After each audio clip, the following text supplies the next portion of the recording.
был найден благодаря откровению во сне в колонне монастыря Сан. Появляется новая музыка. Я пытался включить, попробовать, но она не воспроизводится. Сам, к сожалению, при всем желании, наверное, не смогу так спеть. Но позднее, если получится, я включу.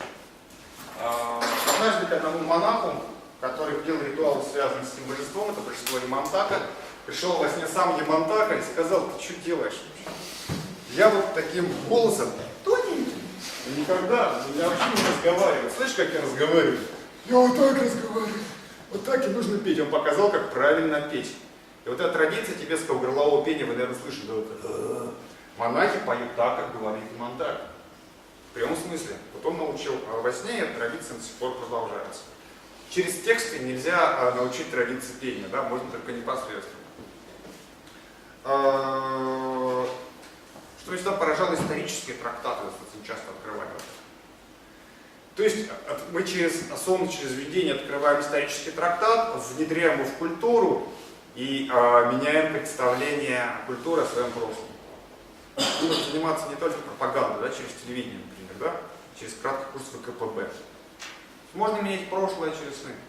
Вполне. Самое интересное еще, что сонники появляются. То есть человек во сне мог увидеть сонник.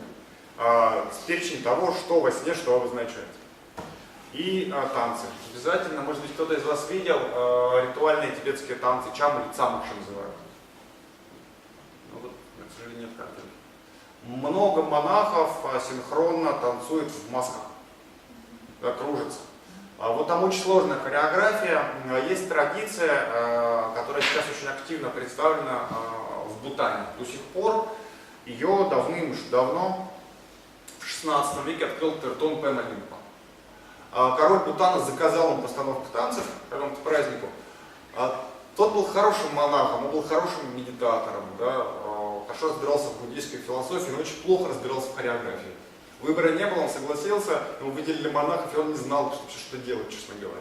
Очень страдал, и тогда во сне к нему пришла Еши Цогел, супруга Падмасамбхавы, и сам Падмасамбхавы показали движение. И показывали ему движения, он тренировался с ними во сне, просыпался, эти движения изучали с монахами. Он говорил: все, стоп, я пошел дальше спать. Изучал продолжение, и так несколько месяцев они сделали всю эту постановку. Она существует до сих пор, года 2 или 3 назад они приезжали в Москву, монахи из Бутана, и показывали, да, вот эту хореографию, станцию Турмари. Через тексты вот эти все вещи, которые я перечисляю, передать нельзя. Да. То есть, в действительности, вот эта северо-буддийская культура, она просто пропитана вся вот этими инновациями, которые были включены через. Самое главное, что здесь получается, вот эти культуры, даже тибетская, они искренне полагают, что они меняются. Она думает, что вот мы вот последние 2000 лет, ну не знаю, века с 8-го, как жили, так и живем. Да? Мы не меняемся, мы следуем учению Будды, который принес Падмасамбхаву, при этом эта культура меняется постоянно, очень сильно. И то, что сейчас разительно отличается от того, что было 30 лет назад. Это благодаря вот такому методу изменения традиционных культур. Потому что Тертон он не привносит ничего нового, он говорит, что это старое, это еще более старое, еще более консервативное, чем то, что есть. Вот мы сейчас с вами в 12 веке, а это еще из 8 века. Если это отличается от того, что у нас есть, не потому что я что-то новое предлагаю. У нас как раз накопились искажения за прошедшее время. Я снимаю модернистские искажения, возвращаясь назад к истокам. Таково любое религиозное сознание, любые религиозные реформы настоящие проходят именно там. Да, Лютер радикально изменил христианство и почти добил католицизм, сделал нечто абсолютно новое. Но он-то хотел вернуться к изначальному христианству времен Христа. Да? Наша религиозная реформа 17 века то же самое. Хотели вернуться к истокам, по сути, создали иную форму православия. Таковы любые религиозные реформаторы, создавая новое, они искренне верят, что они возвращаются к прошлому. Пики активности вот этих тертонов как раз связаны с самыми кризисными моментами тибетской истории. Если сначала это был 11-12 век, когда им нужно было бороться с новыми традициями, то второй этап их активности связан с 16 веком, даже скорее с 17, наверное, когда к власти в Тибете приходит новая школа, традиция Гелук. Вы ее знаете, это традиция, главы которой Далай-лама. относительно новая традиция, ее основал тоже религиозный реформатор Джетсон Капа под точно такой же маркой возвращения назад к изначальному раннему буддизму. Он признавал только, опять же, переводы санскрита. Если нет оригинала на санскрите, он не считал это подлинным. Поэтому старые традиции, связанные с терма, оказались не удел. Школа Гелуг достаточно жестко могла их притеснять. Чтобы с этим бороться, появляется просто вал терма, который опять же призван доказать состоятельность и конкурентоспособность традиций. Третий большой период это был 19-20 век. От радикальных изменений в окружающем мире мир меняется, а тибетцы как жили в средние века, так и остались. Нужно было меняться. Легально меняться нельзя, потому что, как мы понимаем, это будет искажением слова Будда. И тогда через терма внедряется фантастическое количество новаций, которые радикально преображают тибетский буддизм. Тот тибетский буддизм, который мы знаем, по большому счету, это продукт 19 века в очень многих своих составных частях. Хотя для тибетцев это учение времен Будды. Вслед за этой старой школой, основанной по Висахавой, школой Нингма, их конкуренты тоже начинают использовать этот метод, потому что он показал себя очень прекрасным и зарекомендованным. Помните про Махасидху Вирупу, который выбросил четки в грибную яму? Да, вот один из иерархов школы Сакья, они лидировали в Тибете в определенный период времени, как раз от Махасидхи Вирупы во сне получил его учение, которое стало главным буддийским учением школы Сакья, учение Ламдре. Очень красиво. Тот получил учение во сне от Дакини, и иерарх школы Сакья получает от Вирупы. И тем самым это не новое учение, да, оно непосредственно из источника, да, оно даже не прошло эту цепочку передачи. Очень красиво. Махасидха Вирупа, иерарх школы Сакья, мы с вами. Там, один из ранних иерархов школы Друпа Кагья, например, такая. Достаточно интересная была традиция, сейчас есть. Получил учение также во сне непосредственно от индийского Махасидхи Сарахи. То есть не нужно было ждать, как пришел, он все передал. И сказал, что еще ты сам воплощение Махасидхи народа. Поэтому ты сам Махасидха в прошлой жизни. Поэтому все, что ты говоришь, это по сути учение индийских Махасидхов. Очевидно, что это придало им статус религиозно-политической борьбе между школами. Как минимум. Все, конечно, не так однозначно. Понятно, что если бы любой человек приходил и говорил, вот мне приснилось то-то и то-то, вот это все от Будды, давайте теперь это делать. Никакого северного буддизма не существовало, он просто был уничтожен. Потому что там было бы совершенно безумные вещи. Всегда возникали сомнения в подлинности снов. В том, что человек хочет обмануть, что он хочет придать себе статус какой-то, что он хочет получить религиозную власть и влияние. И сомнения в подлинности этих учений всегда возникали. Ну вот, прочитаю я вам кусочек. Автор из школы Нингма, так сказать, цели на цоколом року. Безупречные слова Падмасамбхавы второго Будды оказались извращены ошибками, опущениями, добавлениями, предположениями и догадками отдельных людей. Похоже, в наш век тьмы никто не интересуется передачей, изучением и практикой безупречных учений. В книгах гнездятся черви. Учителя тратят жизнь на погоню за новинками, за так называемыми новыми терма или за тем, что похоже на них. И этого добра нынче так полно, словно грибов на летнем лугу. Когда старый невежественный монах вроде меня видит столь печальное состояние дел, ему не остается ничего иного, как лить слезы. Или в эту темную кальпу, пишет другой автор, есть много людей, чему неустойчив. Они одержимы тиурингами, это такие одноногие духи, и другими духами, которые любят забавляться разными обманчивыми чудесами. Эти духи создают множество обманчивых иллюзий, например, учения, получаемые в психических переживаниях и сновидениях, и тем самым сбивают таких людей с пути.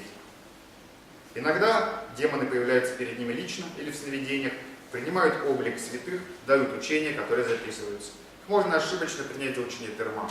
Это всего лишь провокация со стороны демона.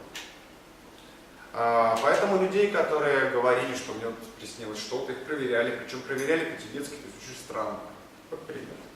Однажды Тертончик Гюрлинпа впервые посетил монастырь Палпунга. Настоятель позвал одного из лам, сказав: «Я слышал, что вам снятся вещи сны». Этот человек объявляет себя великим открывателем кладов.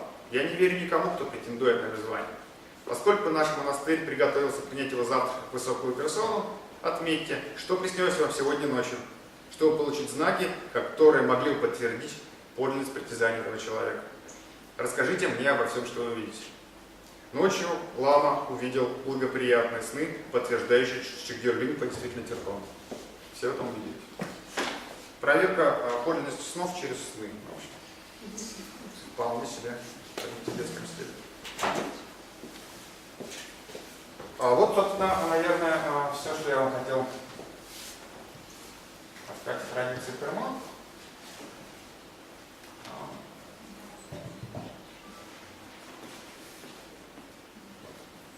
Алексей, можно вас еще раз попросить? Я не понимаю, как быть.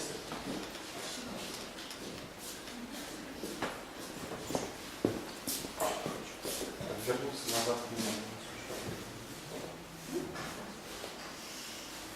А можно пока вопрос задать? Да.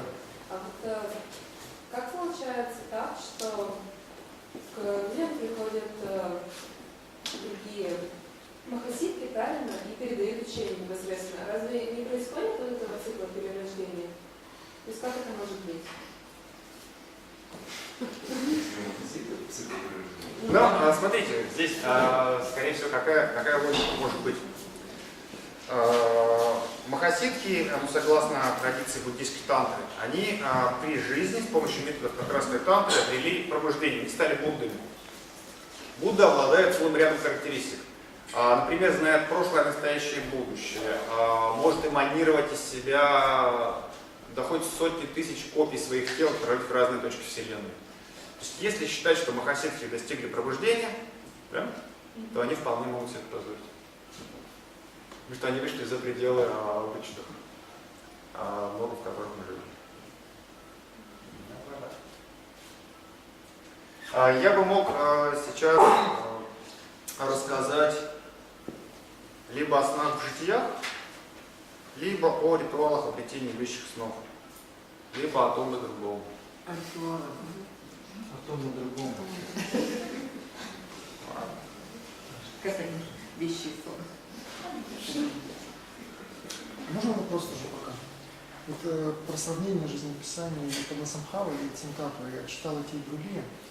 Вот, и интересная вещь, если жанровое описание жизнеописания Падмасамбхавы можно сравнить с нашим магическим реализмом из фэнтези, то в жизнеописании Цинкапы там проникает вообще столько реализма, и, то есть они несопоставимы у жанра вообще. То есть там это что-то фантастическое Падмасамбхава, да? Цинкапа совершенно реалистическое жизнеописание в духе даже не православной географии, как вот этот разрыв появился за достаточно короткое время, это 5 веков, между 8 и 13, да? Вот не совсем коротко, потому что ведь у нас нет текстов, которые мы точно можем утверждать, что он был написан в 8 веке. То есть он как болел и умер, например. Смотрите, все жизнеописания Падмасамбхавы, которые у нас есть, за исключением одного.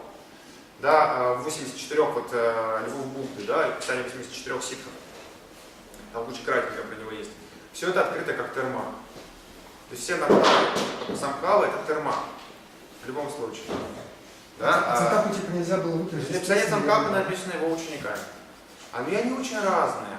Вот Падмасамбхава такой идеальный образец мага, все-таки волшебник, да, который покоряет духов и демонов своей килаи, да, или просто там показав одни Цинкапа простой смертный прожил до стандартных там, с 60-70 лет, болел, умер. Цинкапа, он даже родился, вот Цонка, да, это луковая пать, у него даже имя.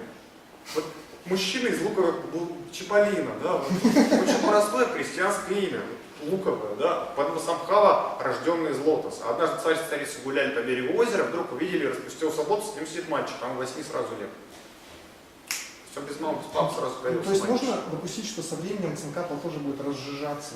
Да? Думаю, нет. Разные традиции. В Гелук все очень рационально. Да? Вы, если учитесь, то вы до звания Нише 21 год изучаете философию, логику, теорию дискурса. Да? Пока вы все это не изучите, пока вы не поймете пустоту теоретически, вам в тантре нечего делать. В нингме этого требования, например, нет. Да? Там благодаря преданности к учителю получаешь, по сути, благословение Гуру Ринпоче, да, и вполне можешь себя освоить тантру без вот этих студий. Это разный подход. Здесь четкий, логический упор на этику, на философию все-таки, да, на рацио. А в случае Падмасамбхавы тут другое, здесь больше на медитацию, на мистические учения. Вообще датировки текстов, насколько можно доверять академической современной, как англосаксы делают? Вот в плане терма? Да. В плане терма очень сложно. У меня есть мечта, чтобы... Ну, в плане хотя бы географии каких-то, которые в ходу находятся. То есть, если тебе говорят, там, 12 век, это можно доверять, учитывая, что в 12 веке гражданская война еще в Тибете была. В 12, конечно, почему? В 12 нормально. Так они это делают. Вполне, почему нет? Какими методами это делают, если нет? Если не Да. существует инкунабул, например, в тибетской литературе. Вот это вот Стилистические, методы стилистические. Есть уже достаточно четко описанная схема, то есть мы знаем, в каком стиле, когда писали. Да. Ну, достаточно сложно стилизовать и подделать. Если вы почитаете ранние жития Миларета, да, и жизнеописание Цанкава, в случае там жития Марпы или Миларета, да, вот ранних, там еще традиции даже не было. То есть не было еще канона литературного, как писать жития. Они все разные, да? Они очень отличаются. Вот там перелистываешь страницу, думаешь, сейчас будет сон такой, а нет. Да, потому что не сформировалась еще система. А здесь будет. Мне всегда было бы очень интересно, чтобы эти тексты, которые Тертон открывает, провести радиоуглеродный анализ. Потому что там есть иногда физические тексты на физическом носителе, на бумаге. Это абсолютно бесполезно. Если их проверить, они действительно 8 века, Да, это бумага полностью доказывало. не существует 500 лет, не может эта бумага жить. Они переписываются и перепечатывают. Вот сейчас, пока мы разговариваем, в Южном Тибете есть места, где печатают с матриц 3 листа, 1 лист 3 секунды примерно. Ну да. Это колоссальное Нет, бумаги. тут такие желтые слиточки, да? Происхождение на желтой бумаге. Почему они такие, почему они слиточки, не очень понятно. Но в Тибете на свитках писали еще и в 16 веке, потом перестали полностью. Ну да, в 16 В общем, плюс-минус 200-300 лет датировка. Ну, наверное, 100. Ну. Плюс-минус 100 иногда, может быть. Ну, больше того. Ну, чем дальше, тем точнее. Ну, давайте, раз уж мы начали, поговорим. Спасибо. HDR. Почему меня это заинтересовало? Потому что читаешь жизнеописание тибетских святых и поражает огромное количество снов. Просто фантастическое. Складывается чувство, что для этих людей это главное событие в жизни. Что вот однажды, в таком-то году ему приснился такой сон. Дальше 6 страниц сон описывают. Потом на следующие лет 10 уходит там пара страниц, и потом еще очень сон. Понимаешь, почему самое главное в событии в жизни сон? Он мог быть настоятелем какой-нибудь монастыря, у него куча монахов, там, территории, которые нужно было управлять. Чем человек занимался вообще? Почему именно это для него важно?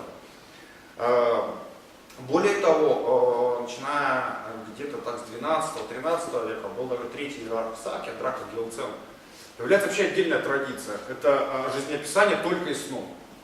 Жизнь человека в его снах. Потому что уже старенького этого главу школы сказали, что, ну, уважаемые, расскажите для потомков, для назидания, вот как вы прожили, что у вас в жизни было вообще интересного. Он говорит, расскажу. И рассказал основные сны, самое главное, штук 20 там счетов, да? И умер. Да, и, в общем, потом отлично. И такое есть. Причин может быть много. Мне кажется, одна из важных вот в чем заключается. Очень многие герои этих жизнеописаний вели, ну, действительно скудную социальную жизнь. Они могли годами, десятилетиями сидеть в затворе, в какой-нибудь пещере и медитировать. И там действительно важнейшими событиями могли быть очень яркие сны. И, видимо, в такой ситуации мозг действительно стоит очень яркий сон. Плюс для них это важно, для них сон-то индикатор, знак успеха в их практике. То есть как медитация, которой они занимаются, она отражается, каким они пришли результатом, вот это все связано с приходом божества во сне. Это нормально, потому что, ну, представьте себе монаха православного. К нему во сне, к примеру, если придет Христос или Богородица, согласитесь, с него это произведет очень сильное впечатление, да? На всю жизнь. Вот здесь вот в основном такие сны фиксируются. Но иногда доходит до того, что угодно не приснится, он трактуется как угодно. Вот телега во сне, приснешь, ты едешь на телеге. Что такое телега? Телега, у нее есть колеса. Колесо — это харма-чакра, то есть это символ учения Будды, да? Поскольку колеса вращались, это поворот учения Будды, да? То есть проповедь Будды. Колеса 4, что они символизируют? Одно символизирует Хинаяну, то есть малую колесницу, второе Махаяну, среднюю колесницу, третье Ваджаяну, тантрическое, да, учение, а четвертое колесо — объединение трех колесниц воедино. Да, то есть, да, то есть там все является, приобретает религиозный смысл, независимо ни от чего. Но, тем не менее, если этот хаос разбирать, то достаточно четко вырисовывается структура, хотя не всегда, иногда непонятно, что ты видишь, с чем ты сталкиваешься, потому что это сон или это явь, не очень ясно. Там может быть страница-то по 2 сна, и вот то ли это снится, то ли это человек случается. Абсолютно непонятно, правда. Тем не менее, если такую типологию составлять, то в хорошем, нормальном бытие должно быть 5-6 самых главных снов. Они помещены в ключевых точках жизни героя, и первый момент — это чудесное сное рождение будущего героя. Это совершенно обязательный момент. Варианты после зачатия, редкий вариант, но тем не менее встречающийся в момент зачатия, что всегда поражало. И во время беременности или перед родами маме и папе снятся сны. Да, иногда такие сны снятся братьям, сестрам, соседям, родственникам, они собираются и рассказывают. Да? Это сны о рождении будущего святого, они достаточно популярны. Зачем они нужны? Ну, во-первых, они доказывают святость, подлинность, да, героя географии. Во-вторых, они показывают связь с индийским каноном. Помните, что мать Будды перед его рождением видела солнце с слоном, да, с 6 бивнями. То есть, поскольку мать Будды видела вещий сон перед рождением героя, перед беременностью, то и любой святой тоже должен его начало биографии обязательно сопровождаться таким сном. Плюс в этих снах сообщается его некая духовная биография, то есть сообщение о прошлой жизни. В таком сне родителей, да? А чтобы не быть голословным, что-нибудь вам прочитаю.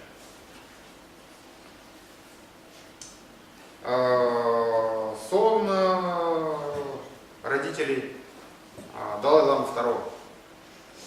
Это 15 век получается. В ночь его зачатия мать увидела сон, что множество томов золотых книг опустилось на ее макушку и вошло в ее тело.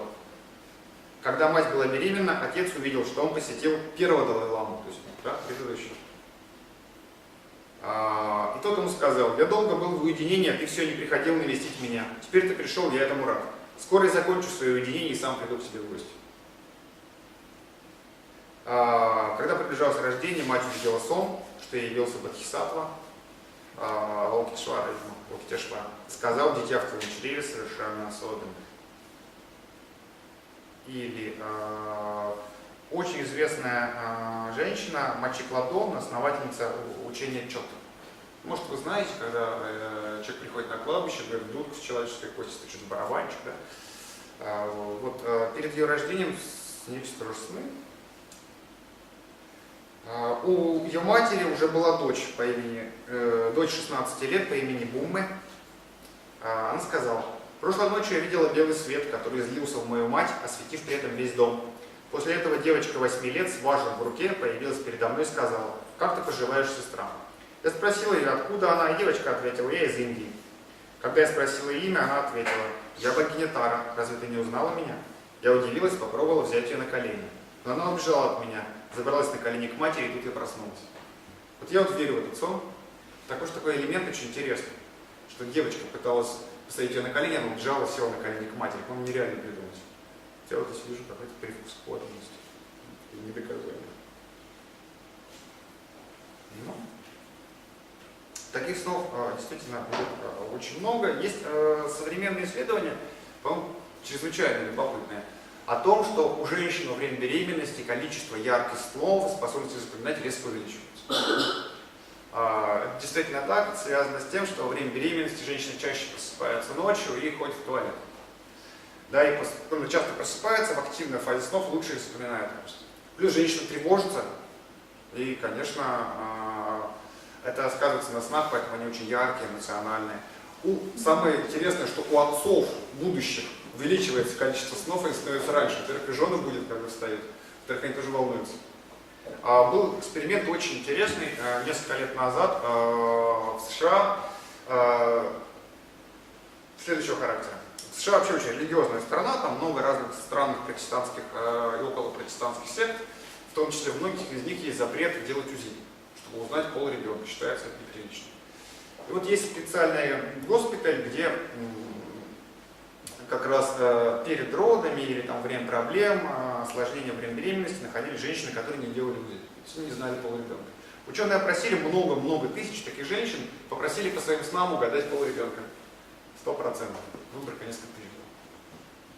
Вот. Вот как раз вот ваша история впугается. Да? Следующая группа снов – это сны о взаимоотношениях учитель-ученик. Совершенно обязательные. Здесь нужно показать встречу ученика, будущего святого, со своим учителем. Они встречаются, и обычно учитель говорит: перед твоим приходом я видел сон. Мои книги превратились в птиц, которые улетели там в сторону Индии. Значит, что ты распространишь мои учения на юг. Да, поэтому я беру тебя ученики. Ну, или говорить может другой. Вот здесь можно позволить. Или вот учителю после первой встречи с учеником ночью приснилось, что ученик пришел, забрал его тексты, разбился на много тел, и у них собирался направление. Значит, он распространит учение своего учителя. То есть свои встречи учитель и ученик проверяли с нами.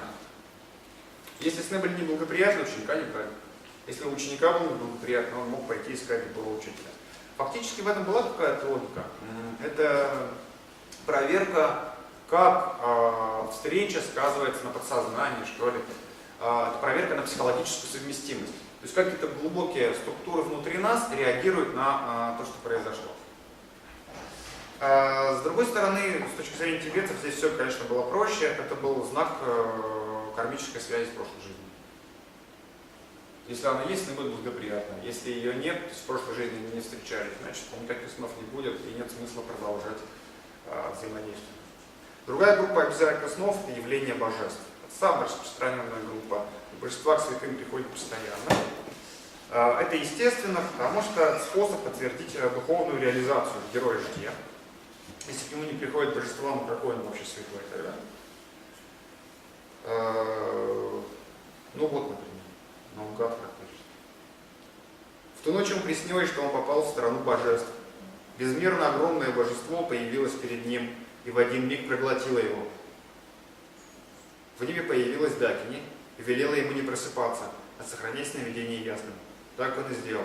И во сне Дакини научила его 6 йогам народов. Сон 12 века.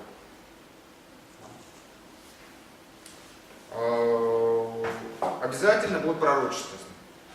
Святой он сначала рождается, потом встречается с учителем, потом он медитирует, божество приходит, чтобы доказать его успех в медитации, и позднее он достигает святости. Вот знак достижения святости будут пророческие сны. То есть он может уже предсказывать будущее. Прочитаю сновидение вообще не святого. Мне оно просто очень нравится. В декабре 1940 года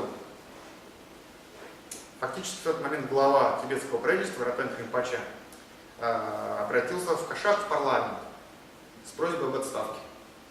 Он написал заявление об уходе по собственному желанию с поста главы правительства. Обоснование заявления было следующее. Я получил предзнаменование в сновидениях, что если не уйду в отставку, в моей жизни будет угрожать опасность. Ну, вот. Хорошее, мне кажется, заявление о собственном желании. Согласен? Следующая группа снов это будут сны, связанные уже с активностью героя. Он уже достиг реализации, достиг святости, и дальше он будет уже учить других. Соответственно, здесь будет такая большая группа снов, которые я бы назвал сны побуждения к действию. Обычно приходят учителя божества и говорят: ты должен построить храм, ты должен основать монастырь. Или вот в случае с Цанкапой, да, к нему пришел Манджуш и сказал, он написал 3 тома своего знаменитого трактата Ламрим Ченму. И дальше не хотел писать, потому что слишком сложная, абстрактная вещь. Манджуш сказал: пиши. Никто, конечно, не поймет, но кто-нибудь поймет, нормально пиши. И написал еще 2 тома. Да. Вот. Здесь в принципе все ясно. И последний, задача здесь проста. То, что создает святой, будет сакрализовано. Он не просто построил монастырь, а то, что этот монастырь построен, решили божества, да? Решили будды. Он не просто приписал текст, а сам Бодхисаттва Манджуши, это символ мудрости и владыка интеллектуального знания. Патрон интеллектуалов сказал, что текст нужно написать, и сам статус текста увеличивается. И последний сне – это сне смерти. Обычно святой сам видит сны о своей смерти, он готовится, ученики его видят сны о смерти, все плачут. То есть это фактически придает такую целую структуру тексту. А прочитаю очень классический сон о смерти. У нас здесь отец видит сон о смерти своего сына. Отца звали Марко Переводчик, это 11 век. Совершенно легендарная личность в Тибете. Прошлой ночью во сне черный человек пришел ко мне и сказал: Наропа приказал тебе вырвать свое сердце и отдать мне, чтобы я передал ему. Наропа — это ученик, учитель Марк. Я подумал, я должен выполнить приказание учителя. Я вырвал свое сердце и отдал ему. Учитель был обрадован, положил его в чашу из черепа, прикрыл кривым ножом и ушел. После того мне снилось, что в центре моего мира образовалась дыра, что солнце и луна распались на части посреди неба, и что озеро крови высохло до дна. Да, он это истолковал как знак смерти сына, если сын действительно умрет. Озеро крови, да, хороший, интересный символ. Моя кровинушка, да, вырвал сердце, да, любовь к сыну. Символика, мне кажется, достаточно прозрачна. Вот, собственно, все, что я вам хотел рассказать о снах в житиях. Если хотите, чтобы мы еще и поговорили о ритуалах обретения вещих снов, мы можем поговорить, но мне нужен 5-минутный перерыв. Хорошо? Вы готовы ответить на любые вопросы? Мы еще немножко вас помучим методами обретения, наверное, вещих снов.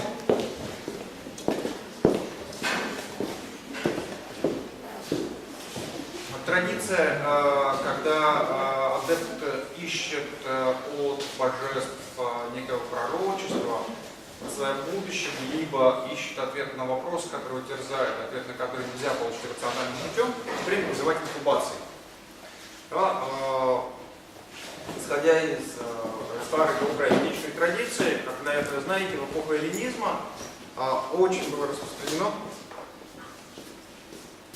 Именно эта традиция существовала очень много храмов разных божеств. В основном эти храмы были связаны с врачеванием.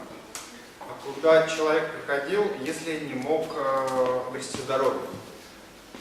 Согласитесь, что уровень медицины он был прекрасен в эпоху эллинизма. Действительно, там было много прорывов, но все-таки, если ты чем-то заболел, и врач тебя терзал, так не мог вылечить, и он разводил руками и говорил: я не знаю, чем тебя еще лечить. Нужно что-то делать, в таких случаях шли в храм божества определенного, задавали ему вопросы, обычно писался в специальной табличке, и человек жил в надежде, что божество скажет, как ему правильно лечиться дальше, чтобы вообще не умереть. А иногда можно было ждать такого вещего сна 2 месяца, 3, несколько лет. Стоят специальные гостиницы при этих храмах. Люди, которые работали в храмах, получали за это очень хорошие деньги. Если сон был благоприятным, если некий рецепт во сне давали, и человек вылечивался, то в аналах этого храма, в архиве с передовой записи это называлось инкубацией. Такие практики существовали во многих культурах, не во всех, но в большинстве, наверное, они присутствуют. Не исключение и буддийская Индия. Ритуалы божеств, которые вводят в обиход махасидхи, почти всегда связаны с посвящением. То есть, чтобы медитировать в соответствии с системой того или иного божества, обычно в разряде высших тантр, необходимо получить посвящение в систему этого божества. Да? Вот ритуал посвящения, особенно в высших тантрах, сейчас он проводится по упрощенной схеме. Традиционно он происходил следующим образом. Учитель рисовал или создавал, позднее уже из песка, мандалу божества. Вот я вам покажу фотографии, как это выглядит. Это Екатеринбург, 12, да, по-моему, Алексей год? Да, 11, 11. ну, 2 раза давал. Подряд, да? Я не знаю, какой это. Это 12, скорее всего. Да, вот группа монахов, она создавала песочную мандалу. Вот сначала некая пустота, которая символизирует пространство. Потом из песочка вот, создается замечательный объект. Это дворец божества. Божество живет здесь в центре, но символически здесь цветочком выражено. Это мандала зеленой тары. Это границы дворца. Это ворота. Это окрестности дворца. Если это гневное божество, то будут специальные кладбища и прочее. Здесь мир. С одной стороны, дворец божества, с другой стороны, мы имеем дело с такой картографией сознания. Теоретически каждый элемент этой схемы имеет символическое значение. По сути, это развернутая карта сознания, в идеале. А чтобы попасть в это пространство божества, нужно попросить у него разрешения. То есть адепты должны туда ввести, и само божество должно нам дать посвящение. Поэтому сначала мантала задается, потом ученика подводит к ней, и он обращается с просьбой к божеству отдать знак, что ему можно войти в манталу. Очень красивый такой хлопотный процесс. Черчен, спал.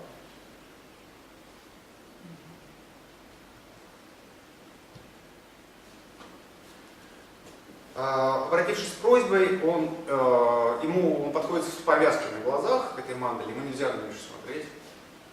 И дальше он обычно шел спать в какое-нибудь помещение, какой-нибудь закуток около места, где находилась мандала, и ждал пророческого сна. Перед этим ему выдавали вот такой замечательный объект. Можете посмотреть. 2 травинки, не таких здоровых, достаточно было маленьких. Это трава куша. У нее есть латинское название ботаническое, я его не помню. Это индийская разновидность мячика полевого всего лишь. Длинную травинку он должен был под матрас положить, параллельно положению тела, а маленькую травинку под подушку, перпендикулярно положению головы. Считается, что эти травинки должны были очищать его сны, потом о них скажем. Дальше он вложился в так называемый позе льва, на правом боку, с слегка подогнутыми немножечко ногами. Левая рука лежит на бедре, правая рука либо под щекой, либо она лежит, зажимая правую ноздрю. Это уже тантрические вещи, это с канала, мы не будем останавливаться. И вот в этой позе он должен был спать и следить за снами. Когда он проснется, сны условно делились на 3 группы. Сны иногда на 3, иногда на 4. То есть ночь делилась в одних традициях на 3 части, а в других на 4. Если брать на 3, то сны первой трети ночи, они неинтересны. Это обычно сны, которые приснились до полуночи, они связаны с впечатлениями предыдущего дня, являются всего лишь отголоском. Сны, которые приснились в середине ночи, более любопытны, но опять же здесь они не подходят, потому что они показывают влияние разного рода демонических существ на человека, потому что время, когда они ночью активны. И вот сны, которые появились перед рассветом, самое то. Мозг отдохнул, все впечатления предыдущего дня уже отработались, демоны отправились уже спать после ночной охоты, и, соответственно, сознание чистое, сны будут пророческие. Если сон был неблагоприятный, проводили ритуал очищения, человек снова ложился спать. Если снова опять был неблагоприятный, опять проводили ритуал очищения. Если неблагоприятный, все, или вообще ничего не снилось, мы говорили, извини, не в этой жизни. Что же делать? Если сон был хорошим, то, соответственно, человека вводили в мандалу. И он получал посвящение, дальше мог заниматься этой системой. Прочитаю вам. Сначала учитель на основании опроса ученика и на основании опроса его ассоциации действовал. Очень интересно, что, похоже, в Индии века 8 махасидхи использовали примерно тот способ работы со снами, который впоследствии откроет Фрейд. Да, то есть они спрашивали, что тебе приснилось, спрашивали твои личные ассоциации по поводу. Вот приснилось тебе шеренга муравьев, которые маршировали в сторону Гималая. У каждого будут свои ассоциации, и, соответственно, они были интересны учителю. Позднее, когда эта традиция распространилась уже повсеместно, появились специальные тексты, руководство для учителей, и тогда стандартизированные были описания. Какие сны хорошие, какие плохие. Кто читает? Что благоприятно. Беседовать с учителем, задавать вопросы, на которые он отвечает. Подниматься высоко в гору или просто подниматься вверх. Идти к храму или монастырю лицом к нему. Одевать красивую новую одежду или украшения. Развешивать молитвенные флаги. Дуть в раковину. Играть на музыкальных инструментах. Видеть восход солнца и луны. Пересекать реку на лодке или через мост. Видеть, как из твоего тела исходит гной, кровь и нечистота. Видеть в руках всевозможное оружие. Находить во сне драгоценности. Видеть прекрасную пищу и питье. Вкушать алкогольные напитки из черепа или вкушать мясо. Видеть ступы, образы Будды, начитывать мантры Дхарани, находиться среди монахов, видеть изрыгаемое из тела пламя, быть объятым пламенем, видеть над головой зонт, излучать из тела лучи света, быть на слоне или на коне, видеть, как тебе поклоняются другие люди. Это благоприятно, тебя можно выполнять мантру божества. Почему такие странные описания? Здесь перечислены атрибуты вот этих божеств, которых я показывал. Да? Много рук, в них оружие, вокруг языки пламени, тело божества украшено драгоценностями. Вполне естественно. Неблагоприятно спускаться вниз. Идти от монастыря, повернувшись к нему спиной. Видеть в храме грязный алтарь, пыль, пыльных божеств. Все красного цвета. Вообще сны, наполненные красным, все красное считается традиционно в буддийских сонниках чем-то крайне неблагоприятным. Это связано со смертью. Единственное исключение есть система такая называется кова, когда человек при жизни учится выбрасывать сознание из тела через макушку, и все учится умирать сознательно вот уже здесь, чтобы знать, что делать, когда придет смертный час. Вот там, если тебе начинает сниться все красное, это хорошо. Значит, ты научился умирать. Это единственное исключение. В других случаях. Вот, собственно, весь ритуал. В некоторых традициях еще специально есть защитный шнур. Он повязывается обычно на запястье или на локте, выше локтя. На руку мужчинам справа, женщинам слева. Иногда это красная повязка, на ней написано мантра божества, мандала которого осуществляется посвящение. Да? Есть современный аналог мандалы в организации хакеры сновидений. Вот. Они зарисовывают карту снов. Вот. То есть это очень обширная практика, и ты просто зарисовываешь локации, в которых ты бываешь во время сновидения, делаешь карту. И интересно это тем, что эти карты, они аналогичны у людей, они совпадают. Вот. Я вот вижу в этом мандале. Да, интересно, здесь мандала с нами вообще никак не связана. Совсем. Сон это всего лишь способ получить знак, что божество готово тебя впустить в мандалу. То есть, что вообще тебе есть смысл этим заниматься? Потому что позднее вы будете... Ваша медитация, там много чего будет всего сложного, в том числе на начальном этапе. Вы будете представлять, что вы божество, у вас, допустим, 3 головы, 12 рук или 20. У вас 6 ног, у вас партнерша богиня к вам прижалась, да? Вы окружены языками пламени, и вокруг вас еще 20 божеств. Стражи врат, например, другие ваши свиты. Вы будете представлять огромный дворец вокруг вас, вы будете представлять, что за стенами дворца еще огромное количество разных божеств. Все это опять будет окружено всякими стенами, огнями, вы это все должны удерживать в голове. А вы центральной фигурой, при этом стропила этого дворца. Духи, которые живут по периметру, кладбища, на которых разбросаны трупы, это все вы, это все ваше сознание. Да? Вы становитесь божеством и его миром. Вот и это никак не связано вот с картографией сновидения вот, в современной системе. Совсем. Почему вот этот ритуал очень распространен на самом деле, если вы хотите заниматься тантрой, вам никуда. в чем здесь логика? Она, если ее реконструировать, достаточно, в общем-то, проста. Это травинка куша, тоже мы с вами посмотрели, очень интересная травка. Почему она кладется, почему она очищается? Считается, что на подстилке из этой травы Будда достиг пробуждения. Перед пробуждением он решил, что либо он сядет под древо и достигнет пробуждения, либо он умрет. То есть он сядет, уже не встанет. Последний бой, он увидел мальчика, который нес эту траву, вывел, попросил мальчика снова, расстелил его под древом Бодхи и сел. Да? И на рассвете, перед рассветом, точнее, когда появилась Венера, последняя звезда, да, на вечерней и утренней, он достиг пробуждения. То есть, укладываясь на эту траву и взыскуя как раз снов перед рассветом, инициант подавляется Будде. Он говорит, что я в данный момент сейчас как Будда. И, то есть, здесь аналогия.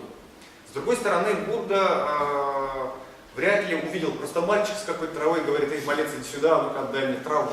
Будда тоже понимал, что он делает, а если этого не было в реальности, то понимали, что они делают составители его жизнеописания. Потому что трава носила сакральный характер и значительную до Будды, еще в Ведах, например, в Ригведе, как описывается древнейший индийский ритуал общения с богами. Нужно найти холм, хороший, чистый, незагрязненный. На вершине этого холма пространство выстилается этой травой. И на ней формируется алтарь, на который укладываются подношения богам. В основном это, это разные могут быть подношения, но обычно это галлюциногенный напиток сома. Он подносится богам, потом пьют жрецы, и потом в общем, они прекрасно взаимодействуют. В более поздние времена, то есть фактически Будда здесь, он проводит это жертвоприношение. Будда, когда садится на подстилку из этой соломы, говорит, что я провожу жертвоприношение, я себя подношу в жертву всему человечеству. Либо я умру, либо я узнаю, как победить старость, болезнь и смерть, и показать всем живым существам путь спасения. Плюс Будда, как царский сын, прекрасно знал, по всей видимости, старый, добрый царский ритуал. Когда умирал один царь и был претендент на престол, принц, проводили такой ритуал, брали самого лучшего коня в стаде, отпускали его гулять по Индии. Не стали в табуне все-таки, да? Конь ходил где угодно, за ним ходили и как раз, вот, как вы описали, рисовали карту. Карту движений коня. Считалось, что конь может ходить так год, если вы не препятствуете начертить будущее владение правителя. То есть он мог куда угодно запустить. В Крым, например, да? Соответственно, следующее правление было специфичным. Да? Мог пересекать государственные границы легко. Но, к сожалению, всего лишь год было этого доброго коня, потому что потом этого замечательную зверушку брали, связывали и подводили к древу. Это не просто было дерево, это дерево, которое сейчас называют фикус религиоза, то есть то дерево, под которым Будда достиг пробуждения. Делали подстилку из этой самой травки. Эту бедную зверушку забивали, собственно, снимали с нее шкурку и на ней раскладывали мясо. Да, вообще коня убивать нельзя. Нехорошо в Индии, как вы знаете. Можно было сделать в одном случае. Это вот ритуал помазания в цари, царское жертвоприношение. То есть Будда здесь обыгрывает не только ритуал из Ригведы, он здесь обыгрывает еще и ритуал посвящения в цари. Он себя, как коня, приносит в жертву, да, чтобы умереть и родиться в другом статусе, как некий духовный лидер. Не зря конь, смотрите, там все связано с какой-то коневодческой символикой, потому что древние индари, они коневоды, да? Они захватили полмира благодаря тому, что они воевали на конях и придумали какую-то чудесную вещь, как боевые колесницы. Да? Будда поворачивает колесо Дхармы, например, да? Говоря, что я дарую учение. Даже его учение это колесницы, малая колесница, большая колесница, да? Если учение Будды колесницы, то кто конь? Конем здесь выступает Будда, да, который везет на другой берег существования, за пределы сансары. Вот здесь вот такая очень обширная символика. И сейчас в Индии, если вы чувствуете, что вас сглазили, если у вас венец безбрачия, если в жизни вам не везет, все у вас плохо, вам нужно найти заросли травы, бухнуться туда и там переночевать. Все снимет как рукой, да, она выполняет очистительную функцию. Наверное, главная цель. Ну и странные с ней связанные вещи. Один раз она даже была использована как орудие убийства. Кажется, один раз в истории человечества. Я уже рассказывал про философа Нагарджуну, который из царства нагов принес сутры Махаяны. У него еще была проблема, потому что, согласно буддийской традиции, он был еще и не только философом, еще и алхимиком. Ну, досуге увлекался он, чем-то вообще на Ньютона напоминает. И в результате своих экспериментов как-то он произвел напиток, выпил его и обрел бессмертие. Сначала он радовался, потом расстроился, потому что прошло лет 500, а он был выдающийся философ. И он увидел, что буддийская философия пришла в запущение. Потому что молодежь уже отказывается учиться. Потому как обучение философии в то время строилось на основе диспута. Ты споришь и стремишься выиграть. Нагарджуна, у него 500 лет практики. С ним никто не спорил, его нельзя переубедить, он самый умный. И молодежи опустились руки, и они перестали учиться. Исчезли новые философы. Он понял, что ему нужно уходить, пытался себя убить, но не мог.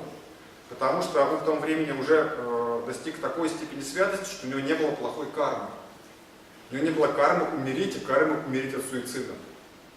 Он долго думал, медитировал, и поскольку он уже обрел очень приличную ступень архатства, он увидел, что в одной из жизней, 1000 жизней назад, он случайно, когда сидел, махал такой травинкой.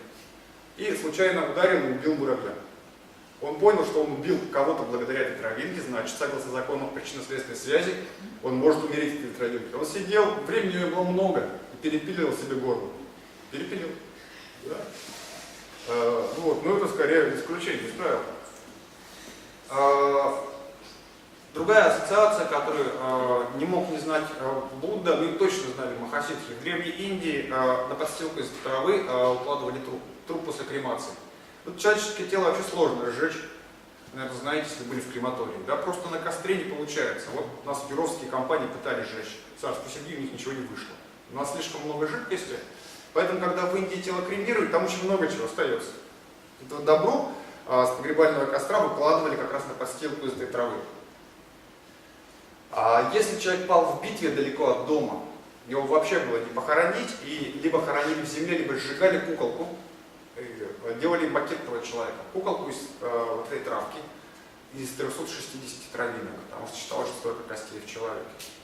Плюс она использовалась в обрядах для очищения беременных, чтобы злые духи не вредили, не вызвали преждевременный род. То есть трава всегда была связана со смертью, и она связана была еще и с рождением. Вот эти ассоциации обыгрываются в этом ритуале. То есть здесь человек с одной стороны похож на Будду, с другой стороны он приносит себя в жертву, как жертвенного коня, и в-третьих он уподобляется мертвецу на подстилке с травой. А дальше он принимает еще специфическую позу. Если Алексей мне поможет, я с большим удовольствием ее покажу. Эта поза на правом боку хорошо известна в буддийском мире как поза Будды, уходящего в мир.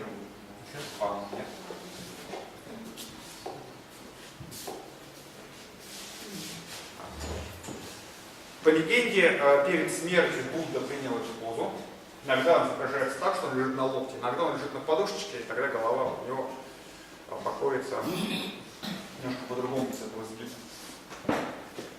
То есть, соответственно, инициант уподобляется Будде. Ну, посмотрите, не Будде под деревом плохи, а умирающему Будде.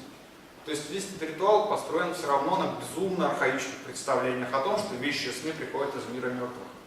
Все уподобляется не только трупу, но еще и умирающему Будде.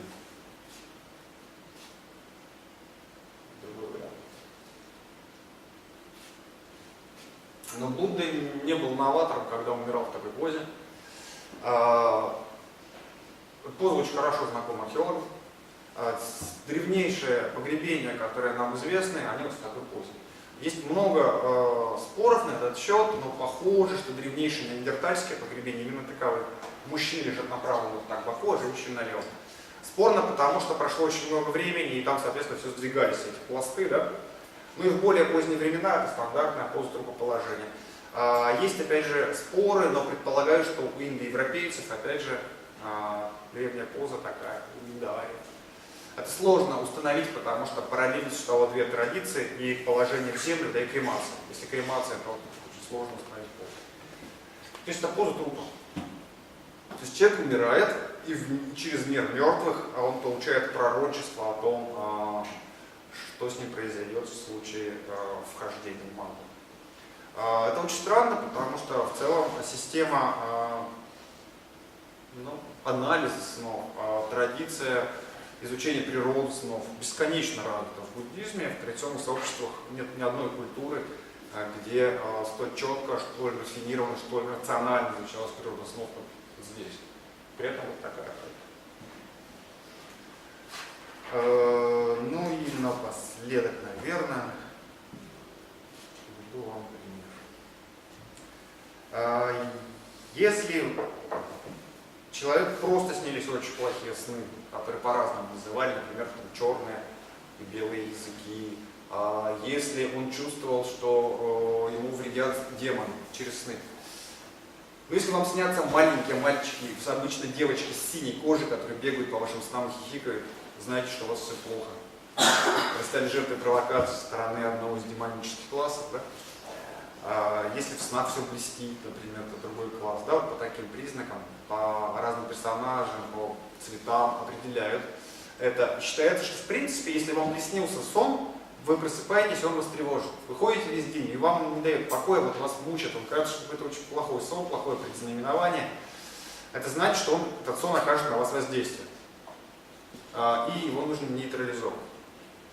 Если вы приедете, я не знаю, в Дацаны, у нас в России, в Калмыкию, ну в Туве там глухо, ну в Бурятию, да, особенно, там специально проводятся хуралы, то есть службы в монастырях, в том числе с функцией нейтрализации последствий дурных снов. Можете заказать ламу, о нем проведут ритуал.